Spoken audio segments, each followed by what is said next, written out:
All right. Well, hello everyone, and this is our week 8 um, assignment, which is ITP 7.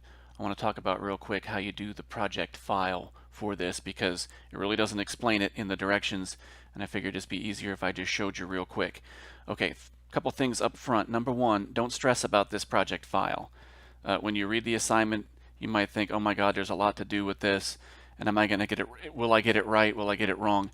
Don't worry about it. There is no right or wrong answer.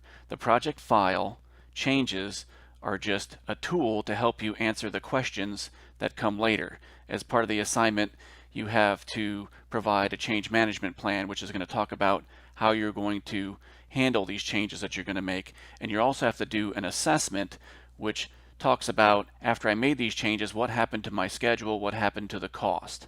Okay, so the project part is really the simplest part, so don't stress over it. And I also provided templates for those things in the Leo classroom, so please use those templates. Okay, so let's talk about this first. The first thing you want to do is save a copy of your project file, okay? Because if you mess it up, that way you didn't hurt anything.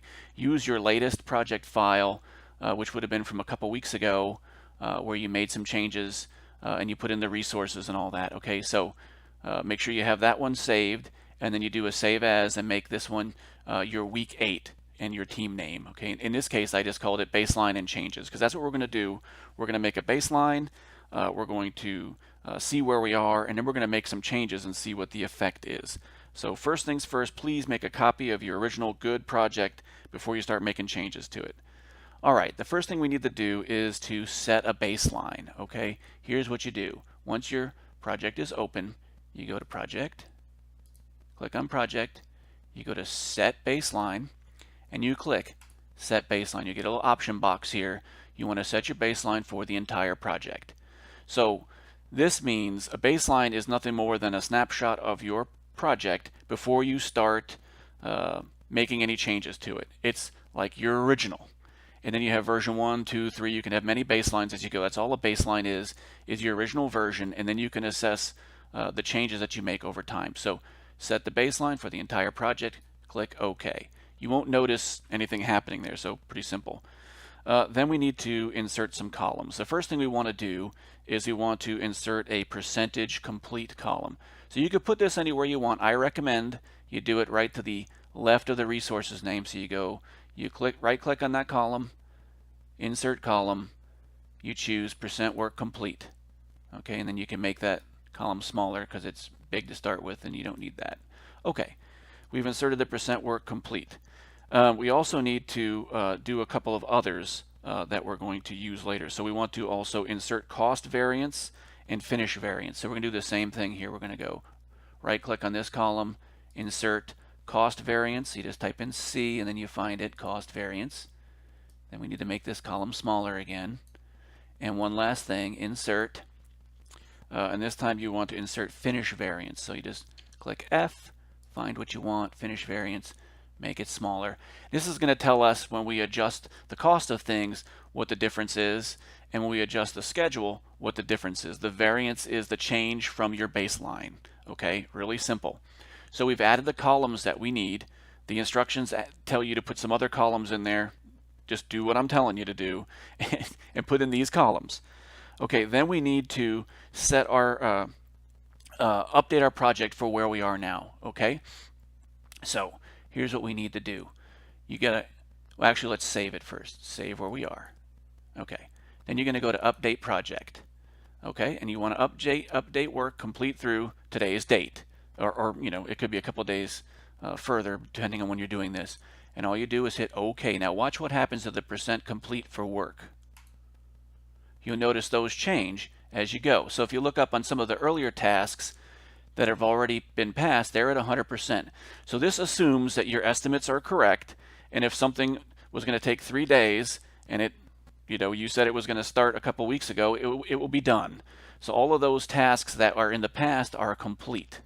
Okay, and then some of these you're still working on. So I don't have it all expanded, but you'll notice if you expand the view completely, where I look at everything, like show all subtasks, you'll see all the different 100%s and so on for tasks that are in the past and so on. So we don't need that. It clutters things up.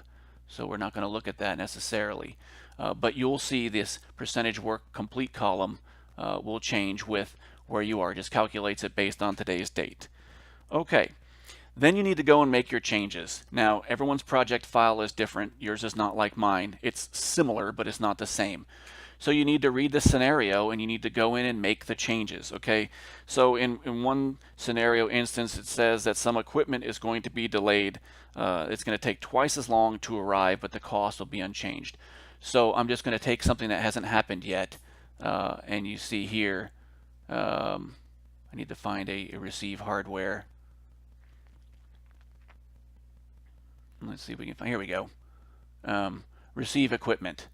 Okay, so in this case, my receive equipment was going to take me 3 days. It says it's going to add like an extra, it's going to take twice as long. Okay, so let's just, for the sake of this, let's just say it's going to take me 10 days to get my equipment now. So it bumped this back.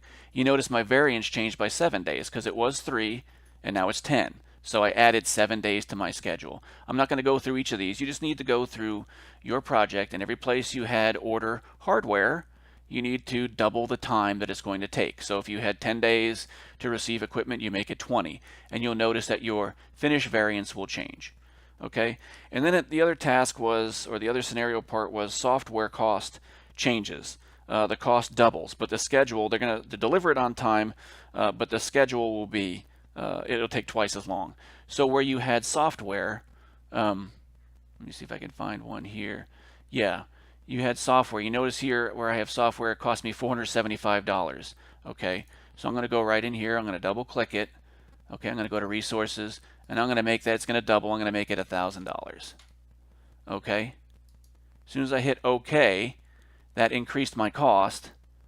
You can see my cost variance is now $525. It was 0 because it was $475 and I doubled it, so I've added $525 to the cost of my project.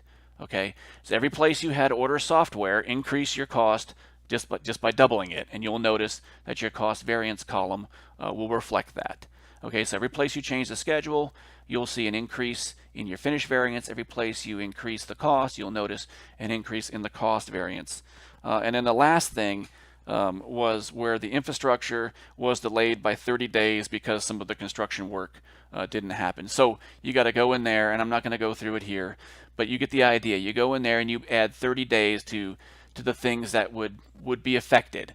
Because if you can't install your networking equipment until the building is complete, you're going to have to add 30 days to that. Okay? Don't kill yourself with this. Just make the changes like I showed you, and keep your project file, and you'll submit it as part of your assignment. You're going to use this as a tool later on to go, because some of the questions are, how was your schedule affected? How were the costs affected? And you'll be able to use this to calculate that. Okay? But don't stress over it. Don't worry if it's not perfect. Okay, I'm not too concerned as long as you put the effort into adding the columns, making the changes, reflecting it correctly, you'll be good to go. All right, and as usual, if you have questions, just let me know and I will help you out. All right, that's it. Thanks.